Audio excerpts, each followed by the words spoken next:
Cavs need a 3.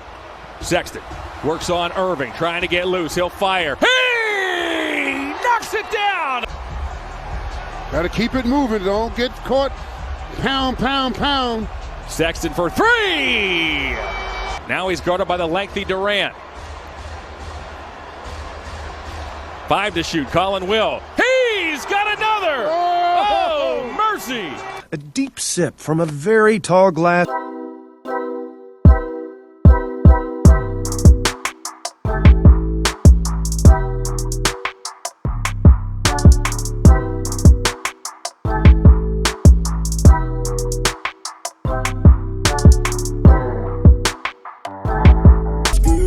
$10 million gotta hide to save. What is up, sports fans? It's your boy Phil back at it with another episode with the homies Giuliano, Curtis Pankey, and Figs.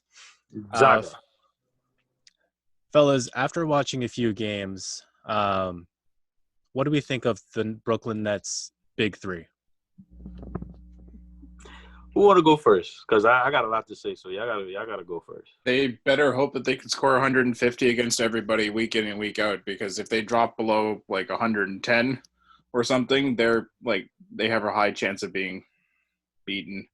The 2 games against Cleveland sort of showed you that if someone gets hot on the other team, they can't really stop them. Colin Sexton looked like a friggin' almost like a Steph Curry kind of thing, where he was just automatic, just lighting up Kyrie. Then Miles Turner. Sorry, they let Andre Drummond look like Steph Curry, bro. Yeah. And then you had Jared Allen yamming it on everybody, and his sort of revenge game against Brooklyn after being traded. Yeah, I mean, they kept the wrong center. They should have kept Jared Allen. I feel bad for Steve Nash, because I don't know how you teach these guys defense or have some sort of team defensive scheme.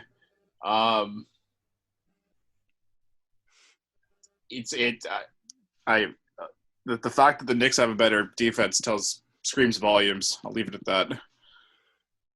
I said last time when we were reacting to the trade to begin with that the thing that was going to kill the Nets was their interior defense, and that's clearly been the case. Any half-decent center that is slightly more agile than DeAndre Jordan will put up an easy double-double on this team. And that's it. If once someone starts eating on the inside, then just defending the perimeter becomes harder. And these guys' whole game plan is going to revolve around outscoring the other team, which they're more than capable of doing, but it's not the most efficient way to run your team. Yeah, that can be like their Achilles heel. Like what Panky said, they better hope to score 150 points, or else they're going to be taking L's all season. Trading Jared Allen was a mistake. DeAndre's getting old. He's not that mobile laterally or quick laterally. And there's no one to come off the bench to relieve him at the center position. Who are they going to put in relief? Jeff Green? They got no one off the bench for any position. Yeah, like Dinwiddie's out. And then what are you guys going to do? The only guy that can score coming off the bench would be Joe Harris if Harden, Irving, and Durant are healthy. Yeah. Listen, man, the Nets. All right, the first 2 games after the Harden trade, I was watching them play, and their offense is very exciting. You know, Durant and Harden, their chemistry was amazing. So I feel like Kyrie coming back messed up their chemistry, but we ain't even gonna talk about all that. Even in those 2 games, I think they played against the Magic. I forgot who the other team was, but they were nail biters. Like, they shouldn't have been that close. You know what I mean? And I said when we spoke about this earlier at the beginning of the season, DeAndre Jordan is a horrible center. You know, I think Jermaine was like, oh, no, you know, he can still what? He could still get offensive boards and be on the receiving ends of lobs, but that's about it. He don't got a defensive bone in his body. You know, he'd be a great center off the bench as your backup center. That's how you use him, but you can't have him have starter minutes now. It's not in the cards. Yeah, and that was my biggest issue when this trade went down. It's like, okay, cool. You got three of the best offensive players in the game, three of the best one-on-one players in the game. Cool, but who's going to play defense? You know, with Colin Sexton, you had Kyrie guarding him. He's getting his ass bust. Then they put KD on him. KD was getting his ass bust. And they tried to throw Jeff Green at him. Jeff Green was getting his ass bust. It was like, you know. They did Uncle Jeff so wrong. If I'm the Nets, what I do, I would trade Kyrie Irving to the Clippers for Serge Ibaka and Markieff Morris. That would fix your problem right there. If I'm the Nets, that's what I would do. I mean, it's a win-win situation for both because For both teams. yeah, because Clippers don't really have a true point guard. Nope. I mean, Kyrie ain't a true point guard, but he's better than Patrick Beverley, bum ass. So Yeah. that Can works. score better, can play defense, Exactly. more efficient, can pass. If that happened for real, if that trade happened, I would laugh so hard thinking of Kyrie Irving signing with the Nets and making sure he got Durant and DeAndre to come with him, and then he's the one who shipped out. Oh, I would laugh so hard. I mean, it's a bad situation, but still. Yeah. At this point, that's the only way Brooklyn makes a move. Like, nothing else is appealing. You're not trading Harden. You just traded for him. You're not trading Durant. He's MVP caliber. We can touch on that later. So, like, who else? Like, Joe Harris isn't going to bring you a strong center, a serviceable center, with all due respect to him. Like, that's it. That's it. You can't trade Dinwiddie. He's hurt. Yeah. You traded all your other young pieces for Harden. You threw Jared Allen in for reasons unknown.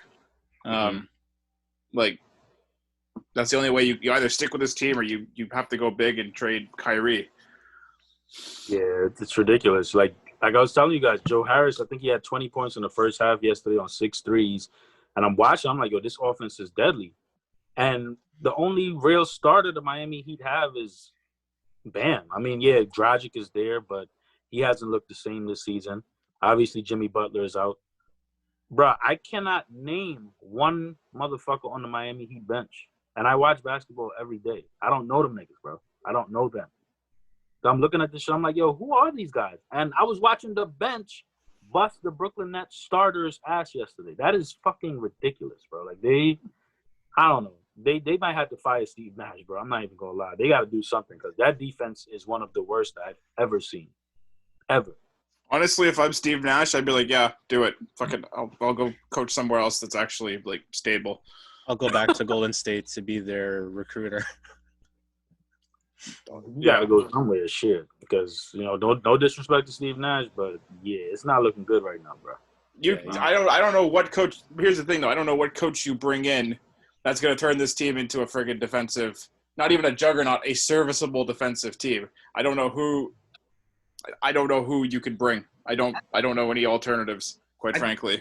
When you look at the personnel on the team in terms of the players, you can't even blame the coach because these guys just don't have the defensive chemistry. No, I don't think there's a coach who could find it within the players as they stand right now. Yeah, You're really. going to continue to start DeAndre Jordan. I'm sorry, no coach is going to make him a serviceable post defender anymore. Yeah. It's terrible. Durant is the only capable on-ball defender on this roster, bro. The only one. In the past year or two, James Harden has had good defense in the playoffs. Like he shows it when it matters. Yeah, I mean, he's putting forth more effort. Definitely putting forth more effort, you know. But I mean, I joked about this last time. They're gonna become the next Houston Rockets. They got to put like Kevin Durant at the 5 basically at this point. Just go stupid small and outscore, shoot the lights out. Yeah. The difference between them and Houston last year is that they have more offensive firepower than Houston did. That's true. Yeah. But what happens when they play a guy like Joel Embiid who's playing out of his fucking mind right now? What happens when they, what are they gonna do? Oh, I'm not saying it's perfect. I'm just saying that's the only way that they can go. Yeah. Because they don't have anybody. Like, you're not putting DeAndre Jordan against Joel Embiid. Come on. Oh no, he's gonna go. Steve Nash has to revive that run and gun Suns offense that he played on. He's got Mike D'Antoni there, so either D'Antoni helps him go stupid small or 7-second offense. Then D'Antoni's going to convince the organization to trade DeAndre Jordan for PJ Tucker. At some point. That's funny. All right, so Defense, fellas. Looking at the past week of games, there have been a lot of games where scores were like 133, 147, or like 115, 110. Where has the defense gone, the true defense gone in the NBA? Honestly, bro, I don't think it's a matter of where the defense is gone. I know it seems like that when you look at numbers from like the 2000s or the 90s and you look at the game today. I think offense has evolved to the point where these guys are just ridiculous scorers. Like you look at somebody like Zach LaVine, like the season that he's having right now, he's going nuts. You know what I mean? Guys like Donovan Mitchell. You know, you got Jokic out here going crazy. Freaking, I think Clint Capella had 26 points and 26 rebounds or something wild like that the other day. With I think 10 blocks. Yeah, he had a triple-double with blocks. You know what I mean? It's like guys are playing defense. I just feel like offense now is so much more evolved than it was back in the days. You know what I mean? Because you look at the three-point attempts, they're way up. Mm-hmm. Like back then, guys would probably take like 2 or 3 attempts at the three a game. Now, you got somebody like LeBron who wasn't ever really known as a three-point shooter until maybe like 5 years ago. He's shooting 40% from three on 7 attempts. You know what I mean? Reggie Miller took 7 attempts in the 90s, and Reggie Miller is one of the best three-point shooters of all time. Steph Curry just passed Reggie Miller for second all-time in three-pointers. Career. Oh, yeah. Oh, yeah. But, yeah, I think that's what it is. I don't really think guys are not playing defense. I just think that the offensive game in the NBA has evolved. You know, three-pointers matter a lot more now. You know what I mean? That's my take on it. I agree. It's kind of like the NFL now, where there's still great defenses in the NFL, but the fact that the offensive schemes, players have finally were either on par or have surpassed, you know, the best defenders. And I think also it's kind of a byproduct of just how things have been with COVID. I think there's, you know, everything's changed in terms of like where you can meet, how you're meeting with players and coaches, and what even just still the routine, even though you're still at your home stadiums. I think that has something to do with it, with how much time teams are able to plan, what they're able to do with players. You know, if players get sick or hurt or whatever, I think there's a lot of more uncertainty with how you're able to set up defensive systems and structures. Yeah, I would say there's still an air of uniqueness about this season in particular that's going to make things feel out of the ordinary, even though maybe when we return to a more normal-looking season, it won't be the case anymore. Like, you know, a lot of teams are playing shorthanded, you know, missing a couple players this night. Like, players are missing games more often because of health and safety protocols. Mm-hmm. So suddenly you got to make up for different things, and the other team is going to be more equipped to handle you if you're missing, you know, player X. Well, we just saw it was Kyrie. It was Kyrie, and who was it? They were like trying to do like the daps and hug at the end of the game. One of the Bam. NBA officials, Bam. NBA officials ran in like, no, you can't, like, for the love of God, like, just go away, basically. They were just trying to jersey swap. Yeah. So you're the Heat. You've missed Jimmy Butler for what, 5 games now because of health and safety protocols? Yeah. When you're missing Jimmy Butler, your defense is going to suffer. Yeah, they missed Jimmy Butler. Tyler Heroes have been out for a couple of games. Well, Tyler Hero has like an actual injury, but I'm saying like people that are out because of the protocols that wouldn't typically be out. Yeah, it's going to affect your team, and it's going to happen more regularly this season. The other thing I think is the scheduling, having these, you know, kind of 2 games in a row, like these mini series. Yeah, the baseball series. Yeah, you figure a team out by the second game, right? I can see how you go in, you play 1 game against each other, and then the next game it's offensive firepower because you know what schemes worked and what didn't, and you take advantage. Unless you're the Nets against the Cavs, because you know they couldn't figure that out. Yeah, you got cooked twice. Oh man. Yeah, so I think the defense exists. It's just in a different shape, in a different form right now. Yeah. Do you think it's because like the offense is going on analytics? The more you shoot, the higher chance you have of the shot going in. Yeah. I mean, analytics are only going to continue to play a bigger role. I just Yeah. I don't even think it's analytics. Now it's just like you have to have 5 guys that can shoot the 3 at any given moment. Like if you had told me I'll use the Raptors context just because it's fresh in my mind. If you were to tell me that Aaron Baines a handful of years ago was going to be taking threes versus like him taking threes now for like the Raptors, for example, or Marc Gasol or Embiid, or like if you tell me a 7'2" guy is going to be chilling on the outside more often, nailing threes, and it's not like Dirk. Yeah. Like you wouldn't think that. You just wouldn't think that. Now, if you're over 7 feet, you pretty much have to have some sort of a 3-point shot. Otherwise, well, I guess not. If you're Andre Drummond, maybe not. But like more often than not, you need to have some sort of a shooting repertoire to do well and last long in this league. Man, which just goes to show you, Go ahead, bro. I'm saying Were you going to say Bargnani? Bargnani was ahead of his time. Oh God! Why? You know what? I should just cut you off. I don't know why I let you go. Someone said like last year that the front court of Bargnani and Bosch, if they played together today, would be the best in the league. They were like the combination of those two were ahead of their time. Who said that? I was on a show.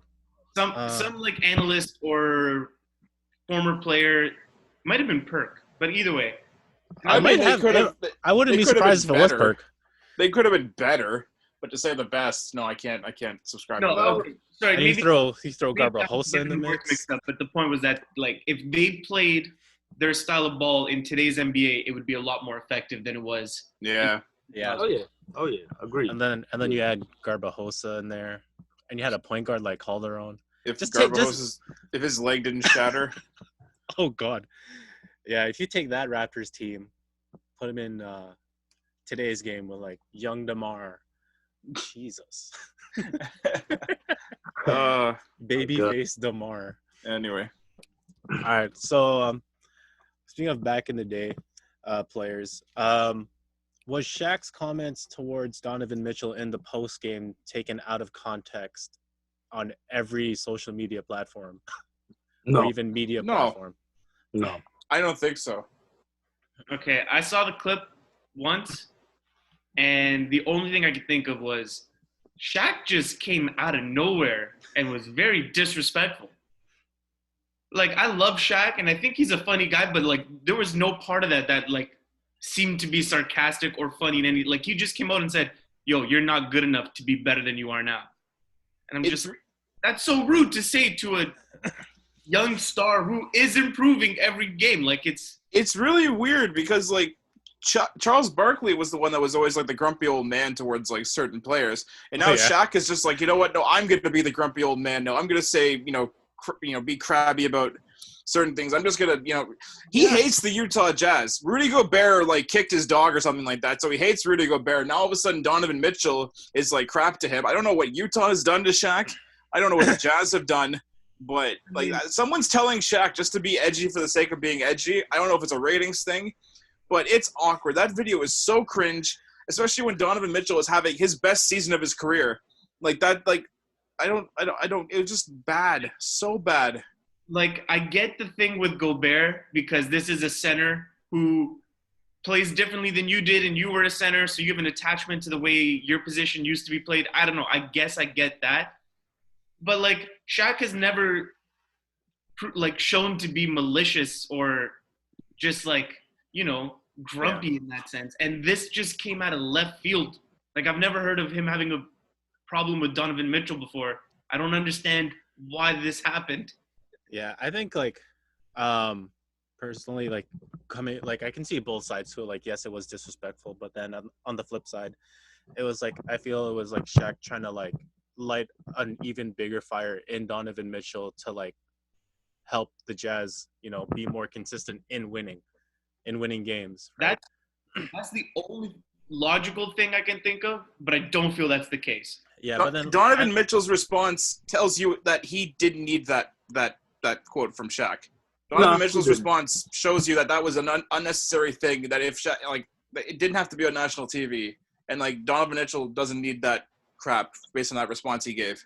I loved it. I loved every second of it. You know, it caught me off guard. But when Shaq said what he said and Donovan Mitchell was like, all right, I was like, oh, shit. You know what I mean? Because it's showing you, like, these young guys are starting to realize, like, I don't give a fuck about your opinion. Like, you played 10, 20 years ago. Whatever you did back then. That's cool. I'm playing now. Like, I don't give a fuck about your opinion. And I don't know if you guys saw, but Kevin Durant and LeBron actually commented on it. There was like I forgot the guy's name. He posted something on Instagram saying, do you think these young players are too sensitive? And LeBron was like, listen, constructive criticism is one thing, but hating is another. So at what point does it become hating?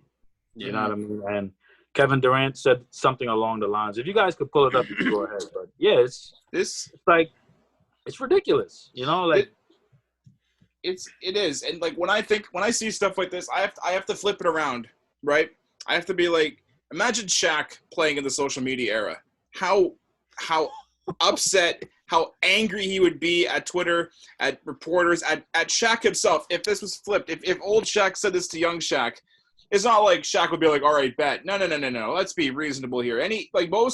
Most players from the 2000s, 90s, and older, I would love to see them play in the social media era where everything is nitpicked and scrutinized, not just like on the weekly paper, like every second of their being, whether it's Michael Jordan or, you know, could you imagine like the trash talking between Larry Bird and Magic Johnson if that made it into the Twitterverse, like stuff like that? Or like, listen, his airness, Michael Jordan, you are great, bro, but I would love to see you in this era. Because they love to say that these players today are so sensitive. Bro, we had some of the most sensitive motherfuckers ever back then. But like Panky said, they just didn't have to deal with this social media platform. So just imagine. Remember when Carmelo Anthony used to go back and forth with fans on Instagram and he got destroyed for it? That would have been Michael Jordan. That would have been Michael Jordan. That would have been Shaq. That would have been Charles Barkley. That would have been all of these guys. You know what I mean? Man. So speaking of like a player going back and forth with a fan on social media, so there was, I think it was a year or two ago, where a fan, I'm gonna say Filipino fan, went at Rudy Gobert. Was it you? No, it wasn't me. And then Rudy Gobert responded saying, "I'm not gonna talk to someone who looks like Majin Buu."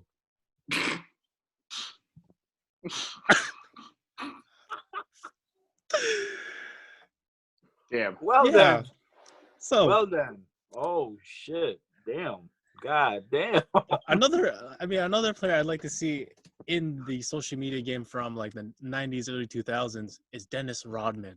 Oh my god. Imagine him going Instagram live when he left Chicago to go to Vegas. Oh my! Oh, you guys remember the Tupac intro? That's why I fucked your bitch, you fat mother. You would have seen a lot of that.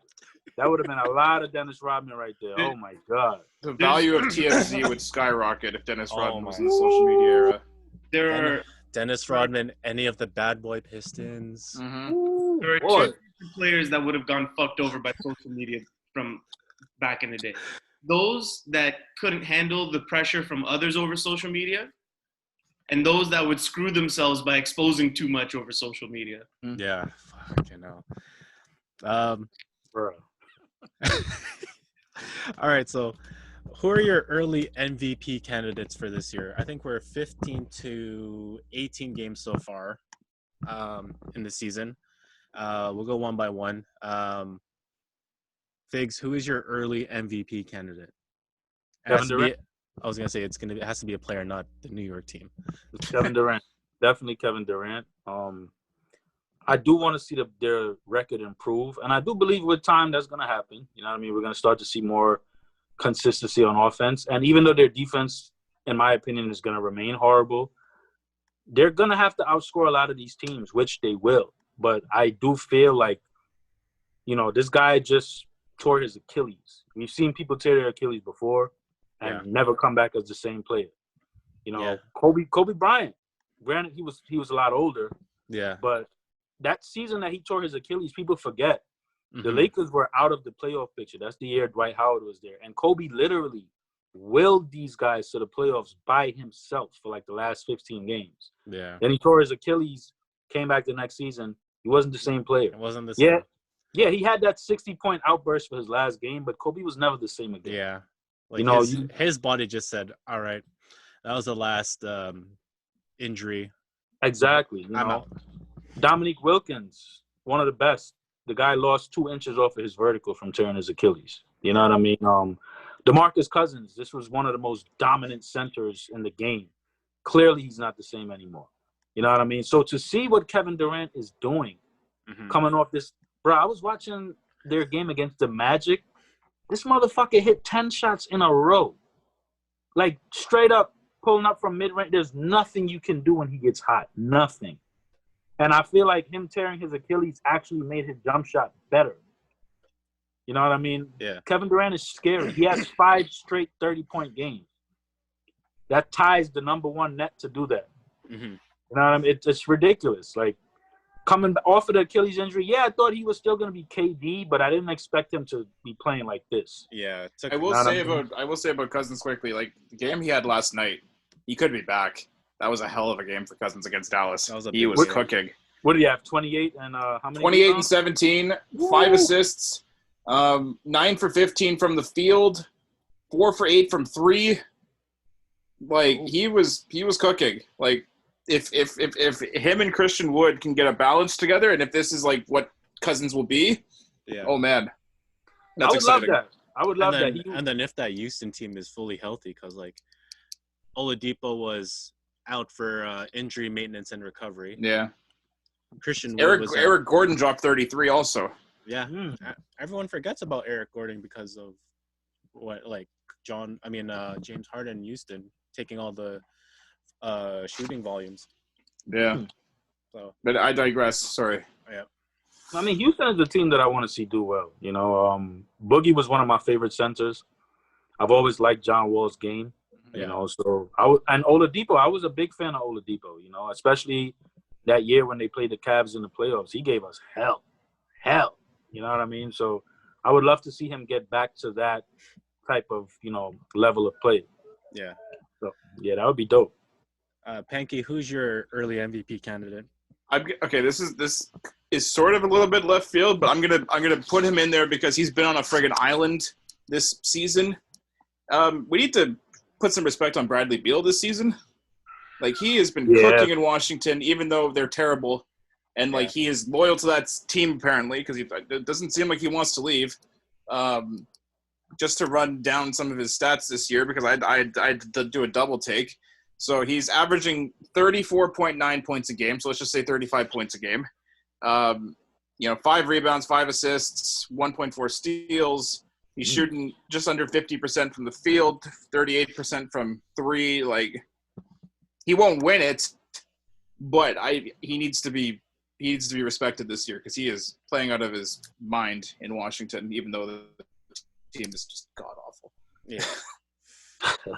And now with Thomas Bryant out, that's even more awful. Fuck. Yeah, they have like it's bad. Free Bradley Beal. And I know Durant has better stats a little bit, but like Bradley Beal. I hate the fact that record plays so much into who. Yeah. You know, because like I realized in past years, record matters so much. Like if you finish with the best record in the NBA, you have the best chance of getting the MVP. You know what I mean? And I don't feel like that's fair. It's where the debate comes of how you judge MVP again, where it's like if you're the best player or if you are the most valuable to your team. I mean, Bradley Beal would fall into the latter for being the most valuable to his team. Durant is valuable to Brooklyn. I'm like, let's pump the brakes there. But you know, if he's gone, you have 2 other guys that can pick up the slack while he's gone. Yeah. Bradley Beal goes down. They're looking at number 1 overall pick. Yeah. Easily. I mean, they're already looking for the number 1 overall pick, I think. But like, but as well. Giuliano, who's your early MVP candidate? Well, I just want to say I love Bradley Beal, and I think he deserves consideration. Unfortunately, the Wizards have only played 11 games, of which Bradley missed 1. So it's hard for only 10 games to say he's in the race, but I think he deserves the recognition. Absolutely. Yeah. Oh man, you know what? There's a pretty fun race going on in the MVP. Like in my mind, there's probably 5 easy guys that all have equal claim to the top spot. But the guy I'm going to single out, I think, is the most valuable to his team, and the team is still successful. And that's Joel Embiid. I mean, I want to say, I think Jokic is up there for a center. I think, LeBron, AD, Kawhi, like all these guys are up there, Doncic. But what Joel Embiid gives the Sixers is more than what all of those guys supply to their teams, I think. And his stats are unreal, man. Like, let me see if I could pull it up quick. 27.7 points, 11.5 rebounds. Dude, the blocks, the yeah. shot making. Not even that. It's like he only had one game this year where he was held to single-digit scoring. Yeah. The rest were like 25 plus. And Philly's top in the East right now. So I think he's my number one candidate at the moment. Solid pick. For me, I'm going to have to go with Jokic because he's nearing averaging a triple-double at a center position. 25.8 points a game, 9.6 assists a game, and a solid 12 rebounds a game. Shooting 56% from the field, 35% from 3, 83% from the line, and he gives you almost 2 steals a game. Only thing is, like, Denver, where's Denver in the standings? Denver's in the middle, 9-7. I feel like they could have been at least top 3 in the West right now if they didn't lose a couple of close games or they didn't let those games slip away and turn into like a blowout. But what Jokic gives to the Nuggets is like a stretch 5 who can shoot a 3, is probably the best passing center in the NBA right now. Oh, without a doubt. And just the way he plays, I don't know how centers or teams can like prepare for him. Some of the post moves he does, I'm just like, where did that come from? So Yeah, Jokic is my early MVP candidate. those are all good choices, man. Like, Yeah, I can't. We can't disagree with it. I don't know. Embiid. Yeah. I mean, hopefully for everybody's sake, Embiid can actually stay healthy for a full season. Right. He can. I hope he stayed away from having a burger on the sideline while he's getting massaged, and like is actual on a like good nutrition. Resume for this season to help him and his joints stay healthy. Needs to stay with the frozen grapes, whatever it is that he likes to eat. Oh my God, yeah. no disrespect to Brett Brown, but they got a real coach now. You know what I mean? So I feel like Doc Rivers is bringing out the best in those guys, man. I really do. You know. I want to know what Doc Rivers was thinking when he saw Ben Simmons shoot a 3 and airballed it. Never do that again in your life, motherfucker. Yeah. Yeah. All right. So let's switch gears and flip it over to the gridiron. Divisional games have finished, fellas, and we are set up for a lovely championship Sunday. I'm just going to go over the divisional game scores. So on Saturday, the Packers beat the Rams 32-18. The Bills beat the Ravens 17-3.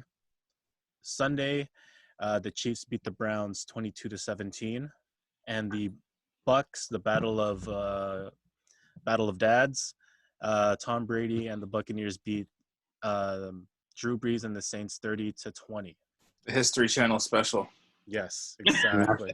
National Geographic. Now that we've gone over the scores and if you guys can remember what the games were like. Were there any surprises with the divisional game winners? With the winners, no. The one surprise to me was how defensive the Bills-Ravens game turned out to be. Like, on paper, I was expecting 42-35 type score. Okay, maybe that's a stretch, but I was expecting more offense than that game provided. And given that there was only 2 touchdowns, both by one team, and one of them was defensive, like, Yeah. it kind of was. It was like just a very defensive game that I was not expecting. It But could have been. the results kind of came out the way we expected. I think the Saints-Bucks game was the only, could have gone either way. Yeah.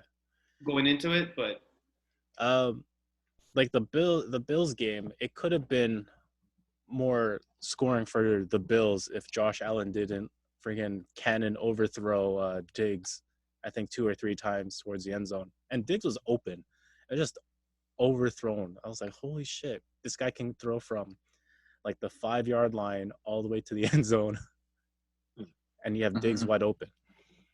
For me would be how Kansas City closed the game with Mahomes taken out due to concussion protocol. And you can clearly see, like, he was out. His legs were wobbly like McGregor last night. And Henny stood up. Also, he was, aside from being knocked out, he was limping too. He's got a foot injury, like he's got turf toe or something like that. I think I saw. So like, they better hope it can be kept in check because Buffalo's going to be coming. Yeah. The way Henny closed it out for them. That 4th down, the stones that Andy Reid had to throw it with Chad Henne, on an out route like that. Yeah. That one step by Hill was ridiculous. It was a hard jab, and then you go to the out. And then he just seals the game by sitting on the ground. The Mahomes is responsible for a lot of the Chiefs' success, don't get me wrong. But even without him, the Chiefs are a very well-rounded, complete team. So managing to close out the game, it was a bold call, but I wouldn't expect anything less. And I wouldn't have expected them to fail at trying if that's what they did. So I think the Chiefs did what they were supposed to do. And, here's hoping Mahomes is healthy enough to play to see an even strength matchup today. Mahomes is cleared to play today. Yeah, he passed concussion protocol. He's plague. Fuck, man. His eyes when he was standing up after hitting the ground like that, like the guy looked like he wasn't in his own body. It was. We'll see whether he should have been cleared or not. I mean, he was going to get cleared regardless. It's the NFL. Let's be reasonable here. He's not sitting out.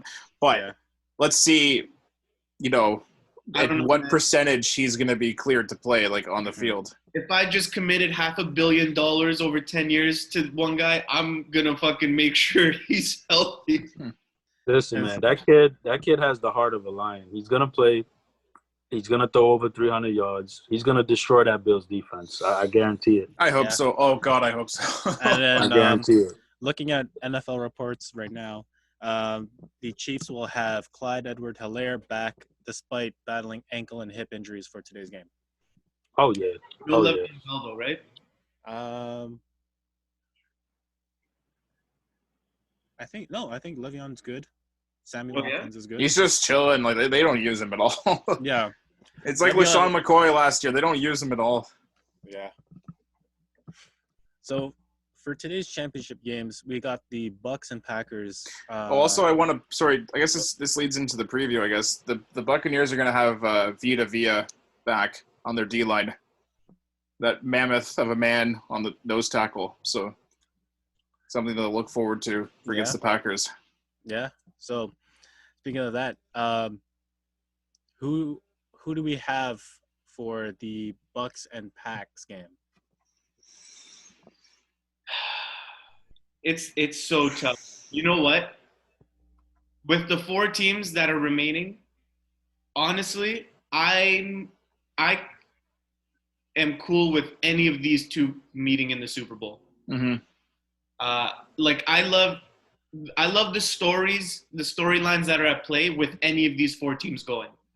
You know, it'll be fun to see Brady getting to the Super Bowl again with a brand new team in his first year, kind of proving it to the Patriots. But also Aaron Rodgers is an amazing quarterback that deserves another ring. I'd love to see him get another shot at it. Mm-hmm. I'd love to see the Chiefs create a dynasty in the NFL, and I'd love to see the Bills, you know, have this exciting offense of theirs take it home. So if any of these four teams win the Super Bowl, I'm happy. It's hard to really pick for me. What's interesting about the Packers that I've noticed is that they've been able to do so well offensively without having David Bakhtiari as their left tackle. And that's that's been very shocking to me because he's, you know, a top 3 left tackle in this league. And the fact that Rodgers can just sit comfortably and make those throws to Devontae Adams, who's also looking unstoppable right now, is high. And if Tampa can break that pocket, like, it's going to be a rough night. I mean, that's for either side. Same thing with Tom Brady. If you can break the Bucs pocket, it's going to be a rough night for either of them. The fact that Green Bay has done so well without their star left tackle is incredible. We'll see what the Bucs offense is like without Antonio Brown. He's not playing this week. Yeah. They've got so many weapons. Yeah. That's true, but like you know, he's like a favorite of Brady's. Mm-hmm. I'm gonna tell you what the biggest difference is with that Packers team. You guys remember a couple years ago, their running back was fucking Ty Montgomery. Yeah. motherfucker wearing 88 in the backfield. Yeah, like, yeah. You know, Aaron Jones is he's the biggest difference for that Packers team. Mm-hmm. Definitely. Aaron Rodgers has somebody that he can hand the ball off to now, and the guy is a threat to go for over 100 yards every game. Even Jamal Williams too is the number 2. Yeah. Yeah. Oh yeah, they have a solid running back core now, as opposed to a couple years ago where, you know, the Packers were getting to the playoffs every year, and it was pass. Teams knew what was coming. You know what I mean? Now you got a steady dose of run and pass. Mm-hmm. So now Aaron Rodgers can be Aaron Rodgers with no pressure. You know what I mean? Opens up the play action pass. You got a guy like Devontae Adams, who in my opinion is the best route runner in the NFL. You know what I mean? You can't really go wrong. I do want to see the Bucs win because, you know, I would love to see Tom Brady versus Mahomes in the Super Bowl. That would be fucking epic. Mm-hmm. You know what I mean? But I don't know, man. I feel like Antonio Brown is a lot more valuable to this team than people think or people notice. So him being out is definitely gonna hurt them. It's gonna hurt them. And that Packers defense ain't no slouch now. It ain't no slouch. Mm-hmm. You know what I mean? This is, in my opinion, this is the best Packers defense I've seen since the year they won the championship. Yeah. So, Also in Green Bay, it's the first time in a long time they actually have consistent tight end offense. exactly. Like, Tanyan's really good, and Oh, they yeah. use him really well. Oh yeah, Robert Tonyan is the man. You know what I mean? So, yeah, I want the Bucs to win, but I think I gotta pick the Packers to pull that one out. I think I'm picking Green Bay too. I think Rodgers is playing at a higher level than Brady has been, even with the weapons Brady has. I also like Green Bay's defense a bit better, although I think Tampa Bay is getting back one of their linebackers. I can't remember who it is. I think they're getting him back. Either way, I think Green Bay is more rounded. It's in Lambeau. Oh yeah, Brady hates the cold, which is nice. Yeah, Brady after leaving doesn't want to play in the cold again. Well, guess what? You have to go to Green Bay, Wisconsin. Yeah, Brady at least is prepared. The rest of that team, I don't know. Brady and Gronk are prepared for the cold. I hate betting against Tom Brady. That shit just I don't know. Oh, 100. I 100% put in a bet slip for the Packers to beat the Bucs. So I have no fear of betting against Brady. I think the Packers do it. I think the Packers do it as well. Consistent season. They put up the more consistent effort offensively. We'll see who does the coaching in Tampa Bay, whether it's Tom or Arians that decides things. Listen, man, my heart says Tampa Bay, in part because I'm tired of those fucking lame-ass discount double-check commercials. You know what I mean? But, yeah, my head just tells me the Packers they're just better fit for this position. You know what I mean? And that discount double check, man, it looks like he's gonna get MVP. You're gonna almost 4,300 passing yards, 48 touchdowns. Mm-hmm. And you have weapons. You have Devontae Adams as your biggest weapon, Robert Tonyan as your next big weapon, and then you got Aaron Jones, and then you have Alan Lazard coming back from like a season injury where he missed majority of the season, and he's just getting his legs back under him at a good time. I hope so, because Valdez-Scantling is one of the most infuriating receivers I've ever seen in my life. Yeah, and you got Williams at the back. Even who is this? I think it's Mercedes Lewis as well as a tight end. He's still on the roster. He's still playing football. Oh my God, he's still on the roster. My God, I remember Jacksonville Jaguars Mercedes Lewis. My God, bro, so, he's still on the roster. Those if those discount double checks are going to bother you, if Tampa Bay wins, we're going to be seeing a lot of Tampa Brady commercials, and that pun is never going to die. That's going to be the new discount double check if Tampa wins. It's going to die when Mahomes kicks his ass in the Super Bowl. It's definitely going to die. Yeah. I mean, the only way I want Tom Brady to be in the Super Bowl is if he's playing against Buffalo and he beats Buffalo. That's it. That's the only way. And add another layer to the nightmare of Bills fans. Yes. Especially if they lose to Tom Brady again, oh my God. There's not enough counseling in the world. Not enough tables in the world to get over that. Phil is going to be sleeping on the couch forever if that shit happens. I already started prepping for it. I slept on the couch last night. Speaking of the Bills. All right, so Bills-Chiefs, 6:40 p.m. game for the AFC Championship. Chiefs favored by 3. Who do we got? I got the Chiefs, man. I think it's going to be a very good game. I love Josh Allen.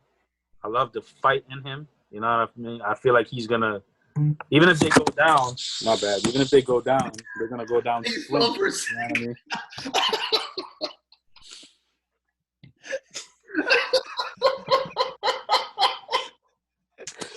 It's like the chair fell from under him. Those are the football gods. Like, how dare you talk about the Bills? That phone got slammed through a table. Oh my God! It's looking like that's how Conor McGregor went down last night. Yeah. Nah, but yeah, I don't know, man. I feel like Josh Allen he's gonna go down swinging, but I just feel like Mahomes. It doesn't matter what defense you put in front of this guy, he's gonna shred them. Mm-hmm. You see, that 49ers defense that they faced in the Super Bowl last year, that's one of the best defenses I've ever seen. Mm-hmm. And he literally picked them apart. Mm-hmm. The first half, yeah, they got to him in the first half, but once they made their adjustments and they figured everything out, and with a coach like Andy Reid back there, I just don't see anybody beating them. I really don't. I'm sorry. Like, we'll see. We'll see with Kansas City why Eric Bieniemy deserves a goddamn head coaching job. Holy crap! Oh yeah. Like with all the hires, like I get that you want to be like quick to the draw to get your guy, but like who looks at Kansas City's offense and then says, no, I don't want any of that on my team. No, I'm gonna hire the Saints tight ends coach as my head coach. That's what I want. I saw some good tight end play, and I'm like, yeah, no, I want that on my. Anyway, sorry, but we'll see why the Chiefs' offense is so good. Why Eric Bieniemy is a great coordinator. Anyway, I don't see. I'll take the spread too for betting purposes. I'll take the Chiefs by 3 too. Listen, I'll give you guys a real hot take right now. You know I got to spice shit up sometimes. Here we go. Mahomes, if he stays healthy, he's gonna be the next Tom Brady. If he stays healthy for the next 5 to 6 years, yeah, I'm about to say this right now. That guy is gonna be the greatest quarterback that ever played this fucking game. All right. The greatest quarterback to ever play this fucking game. Yes, I said it. I said they've got the pieces. I'll give you that. But we've said that about other teams. Maybe not about players, but we've said that about other teams where like, oh, they're going to be the next dynasty, and then. No, you're right. You're right. But all Andy Reid needed was a taste. He got that taste. It's over. I'm telling you. I'll say Mahomes is the guy right now that can reach the point of being the greatest quarterback of all time. He's the only guy. I think it's too early to say that, though, until he gets at least a second or even a third ring. No, I hear you. The bar is 6 rings. Like, you know, you got to get within striking distance of that. Until he's there, and I don't doubt, you know, I'm not saying he won't. I think he very much will. But it's really early to say that. I don't necessarily think the bar is 6, bro. I think if Mahomes gets 4, I think the bar is Tom Brady, I should say. Not that 6 ring specifically, but the bar is Tom Brady. Yeah, because, you know, there's no Adam Vinatieri on the Chiefs. You know what I mean? So as much as I love Tom Brady, Adam Vinatieri won them at least 2 or 3 The disrespect to Harrison Butker is just too high right now. That is an excellent kicker that Kansas City has. How dare you? Bro, Adam Vinatieri was Justin Tucker before Justin Tucker, man. Come on, man. Fuck Justin Butker. Tucker wishes he was Adam Vinatieri or Steven Gostkowski. That's what I'm saying. As great as Tom is, you know, there was a couple of those Super Bowls that were won on the leg of Adam Vinatieri. You know what I mean? Mahomes literally willed those guys to victory in the fourth quarter against a great 49ers defense. So let's see how things go this year. If they win this year, and, I mean, in my opinion, he only needs 3 or 4. He only needs 3 or 4 to be the GOAT, in my opinion. But, you know, that's just me. Bringing it back to the game today. I've been saying for a few weeks now that the only team that can beat the Chiefs are the Bills. And even that was a stretch. Yeah. And I don't think that, like, the Chiefs just look unbeatable. But I'm going to go with the Bills today. Just to be one, just to have a different pick in this group, because I feel like, the Chiefs are a clear favorite. But I've said that they're the ones built to upset them, and I stick by it. I think they can do it. I'm obviously not going to be surprised if they lose, but I will pick the Bills. I will pick the Bills to upset. I have the Chiefs winning, obviously. But I think the only way the Bills win is if Patrick Mahomes goes down early with another and is taken out of the game early with another concussion protocol symptom or whatever. I see that's how the Bills will win the game today or later this evening. I think it's his toe more than concussion. If that foot keeps hurting and gets worse, he's not going to be able to run. He's not going to be able to plant his foot to throw. Yeah. Head or toe. That way. Head to toe. Head, shoulders, knees, and toes. I don't know. That's another one where home field advantage plays even though there's going to be fans. I think there's fans. I don't know about Green Bay, but there's fans. There's going to be fans in Kansas City. Yeah, there are fans in Kansas City. I don't know about Green Bay. I don't think Green Bay is letting fans in. I don't think so. I think there were fans in Lambeau last week. No? Oh, were there? Okay, never mind then. Yeah, but they're nowhere close to like a Lambeau Leap type.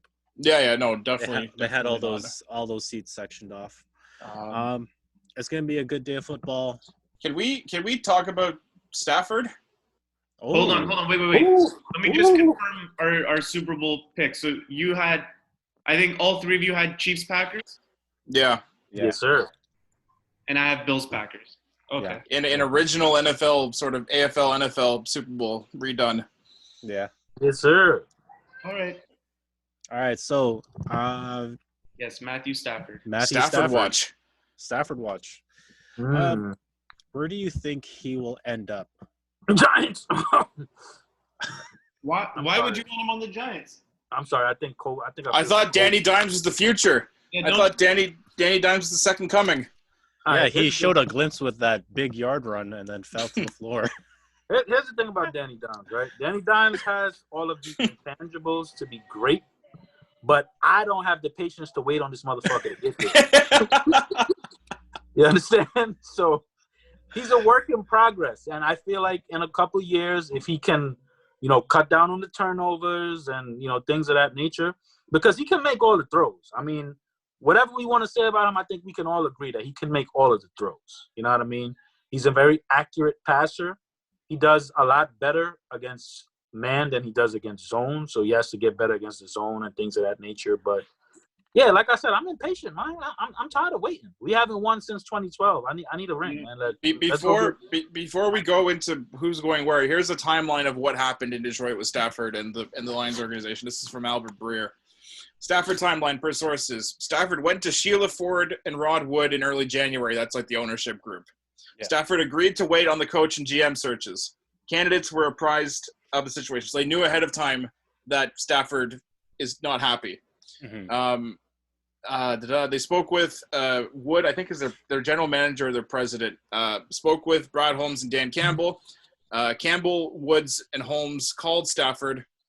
What Holmes, Wood, and Campbell told Stafford is that they would consider trade offers, with the likely conclusion being that Stafford would be dealt. For whoever is wondering, I don't think there's animosity here. And then Stafford's agent is in the loop. So this is like, if it was brewing for a long time for Stafford, he didn't approach ownership until recently that he is tired and broken up and beaten, because God knows the damage that man has dealt with as a Lions quarterback. I don't know where he's gonna go. I mean, what am I like? Indianapolis is one that would need immediate quarterback help. Depending on how much he liked Matt Patricia, New England might be interested in calling Stafford and like seeing if they can, put something together. Trying to think. I mean, New York is the Jets are looking for a quarterback. Houston's might be looking for a new quarterback if they trade Watson. There's a lot of interesting pieces that move, because it's not just that like quarterback spots are open. There's like some quarterbacks are out, i.e. Deshaun Watson. I think the Bears might be the most attractive situation right now, honestly, in my opinion. The Colts is a good one. I feel like the Colts is another really good one, where they pretty much got a nice foundation set up there. They just need a quarterback plugged in, especially with Rivers retiring. Great offensive line. Oh my God. Oh yeah. I don't know. Stafford to the Colts could be dangerous, man. Yeah. Because that guy's a gunslinger. You know what I mean? And we forget, like, Stafford's only 32. Like, I keep thinking he's much older, because like it just feels like he's been around for so long. He just moves older.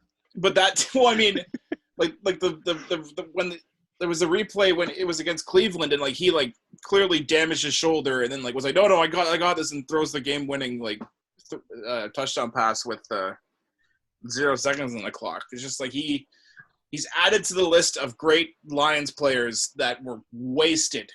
Yeah. Oh yeah. Wasted. Oh yeah, he's up there with Barry and Megatron for damn sure. For damn sure. Oh man. Yeah, Mm-hmm.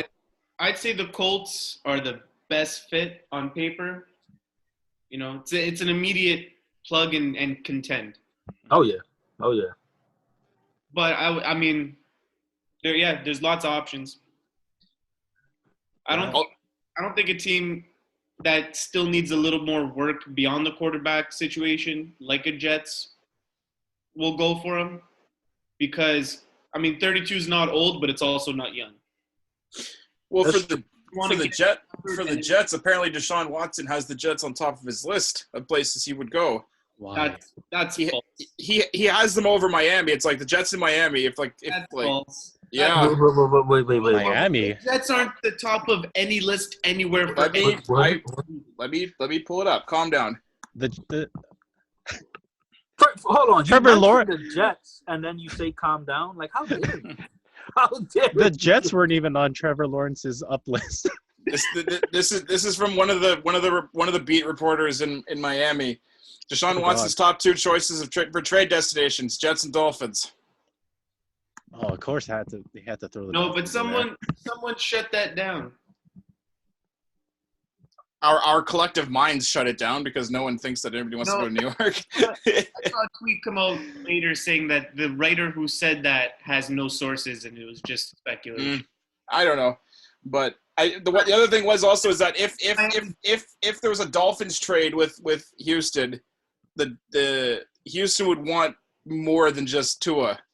That's a Miami beat reporter trying to tamper expectations in Miami. Houston would want Fitzmagic. Well, yeah, they'd want more than Tua, obviously. Watson's a proven top 5 QB, and Tua's didn't have the most inspiring rookie year. Yeah. He's still a young talent that can be groomed and developed, but... Well, Adam Schefter tweeted out last week. You want you In know, terms of a package that could be sent for Watson, Adam Schefter tweeted out a week ago that there's no team out there better positioned than the Jets to put out a compelling trade package offer for Deshaun because of all the picks that they have. I mean, Okay, cool. So let me ask you this: he goes to the Jets. Mm-hmm. Who the fuck is running the ball? who the fuck is he throwing the ball to? Who's gonna catch the ball? no, if he goes to the Jets, he is the running back. Okay, can he catch the ball himself too? Is he gonna juggle that motherfucker? Like, what are they gonna do? He could. No, How could that be They at the moved top Sam of his Darnold list? to the wide receiver position. How could that be at the top of his list? Like, what the fuck is wrong with this motherfucker? Isn't Joe Flacco still on contract with the Jets? If I they don't said know. the Jets, if they said the Jets were at the top of the Texans list, okay, I get that. But there's no way the Jets are at the top of Watson's list. The Jets have no weapons. They have no offensive line. They have no defense. Like, why would you want to go there? I don't get it. Last in total yards, almost last in passing yards. Bro, the Jets are fucked. Like, they're literally fucked. They have nothing. Nothing. Like, I don't understand that. Their highest receiver is 699 and Rashad Perryman. Oh God, yeah, that's right. Bro, I'm not throwing to a nigga named Brashad, bro. Like, come on, bro. Like, I'm sorry. So Deshaun is drunk. Okay, he been drinking that Texas water. He's drunk. Something's wrong with that nigga. Because this shit ain't adding. Some happened. I don't know, man. But Or like Donald Trump used to say, fake news. It's fake news. it's fake news. Sorry, who? Yeah. Yeah, I've never heard of him. I don't know who you're talking about. Blonde wig. There was a giant gas leak since 2016. It's got my mind all Oh, I don't know. Aside from any team could trade for him. Any team would want to have Deshaun Watson on their team. If the Colts, Patriots, Panthers, 49ers, and Bears. Football team, the Bears, aren't ringing the Texans' phone right now, then something wrong. There's only one team that downgrades by trading for Watson, and that's the Chiefs. Every other team should at least check in if they have the assets to trade for him. Mm-hmm. I mean, not every team will. Yeah. Buffalo's in a good position, but Packers are not going to move on from, Rodgers. Until something tragic every happens. team, Watson would be an upgrade. Yeah. Niners, Steelers. Oh yeah. Oh my! Deshaun Watson on the Steelers. Oh, yeah, that would be nice. I would not be a fan of that. There would be more TikTok dances in that locker room. Do you think he turns Juju into a real wide receiver? I would hope so, man. Juju had so much upside, but he's been shitting the bed ever since. Yeah, because he can't stop running his mouth. Mm-hmm. Can't stop running his mouth. Can't stop dancing on logos, agitating the other team. I just hope it doesn't start to rub on Claypool. Yeah. Claypool's had some moments since they lost to Cleveland that just like, no, stop. Yeah. He out here looking like Aisha Curry and shit. He's running his fucking mouth. God damn. Oh my God. Oh dear. On that note. Yeah. On that. On that note. Where do you go from that? On that note, we are in for some lovely football today, gentlemen. For the boys in Toronto, we're gonna be starting off with the Raptors game at 1. Yo, no Lowry and no Siakam today. Yeah. No Siakam. Norman Powell Boucher. Oh, you got faith, huh? You got faith in those guys, huh? Yo, tell me. Hold on. Tell me with a straight I just face. want to say on record, I apologize for all the shit I've spoken on his name from last season. I'm sorry. I am the biggest Stanley Johnson fan now. Wow. Defense is so good. That's some serious Kool-Aid. Oh my God. Sorry. All right. Hey, hold on. There's something that I gotta say. I'm not gonna deny it. There's something that I gotta say. Cut it, Phil. Cut it now. Cut it. Listen, this is probably the only time I would have been able to say this in the last 6, 7, maybe 8 years. Oh, cut the recording. The Cut it. New York Cut it. Knicks. All right. New York It's been a great episode. Yeah. Goodbye. The New York Knicks are the #1 defense in the National Basketball League Association. I'm sorry. Yeah. In 2K. You know Yeah. what, Biggs? I don't know about the other guys, but I'll give this to you, man. I get it. You're running out of patience. The Knicks have been a work in progress since the 90s. While you got it. Here's who I give credit to. Julius Randle has been playing bananas. Yeah. Averaging a double-double. He even averages 6 assists a game. Like, I've always liked Randall's game. yeah. Like, Yeah, he's solid. I like RJ Barrett too. RJ Barrett is doing his thing. Yeah, he's definitely doing his thing. finding his scoring. finally. I mean, they're in a playoff spot for God's sake. But like, when have you ever said that, Figs? 90s. Man, listen. And we gotta give Thibodeau some credit, man. Thibodeau stepped in, and now all of a sudden the Knicks go from like 20th to like 1. Mm-hmm. You know what I mean? Like, and let's be real, not much changed with their roster. You know, they pretty much got the same roster. Yeah, they added some rookies. They added Alec Burks, who I love, but it's really Thibodeau, man. Thibodeau stepped in and taught these guys how to play some real defense. You know what I mean? So, got to give credit where it's due. Yeah, There's a lot of guys here flirting around 10 points a game. Yeah. That aren't like the big scorers. Emmanuel Quickly is something else. It's now team basketball. New York team basketball. But yeah, that was just a smokescreen. What I wanted to say is that the Knicks are better than the Toronto Raptors. Let's talk about it. Why?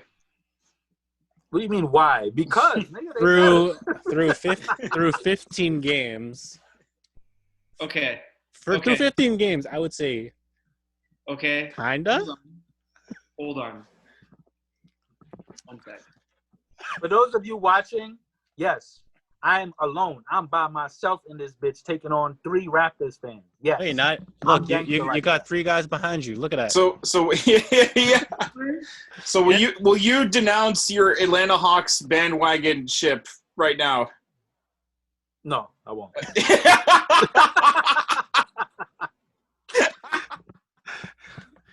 He's Drake 2.0.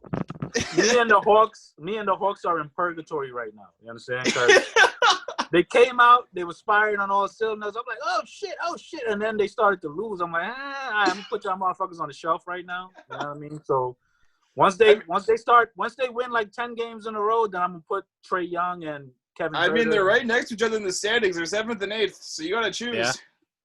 Yeah. I just want to remind you that the Raptors beat the Knicks in their lone matchup thus far this season. That's cool. That's cool. I like that. That's fine. But guess what? We got to play 2 more times.